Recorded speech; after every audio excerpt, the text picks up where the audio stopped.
ছোট মল্লাখালী খিয়াঘাটে কি দেখলাম আমরা, একদমই অবিশ্বাস্য। তোমরা সীমানা পার হয়েছো স্যার, আমরা বুঝতে পারিনি।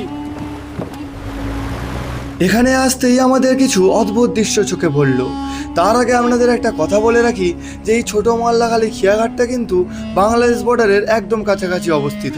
খিয়াঘাটে আসতেই আমরা দেখলাম তার দুপাশে কিছু পুরাতন দিনের বোর্ড রাখা আছে, যেগুলো একদমই ভেঙে গেছে। আশপাশ থেকে খবর নিয়ে দেখলাম সেগুলো নাকি বাংলাদেশের বোট। আমি জিজ্ঞাসা করলাম বাংলাদেশের বোট এখানে কেন?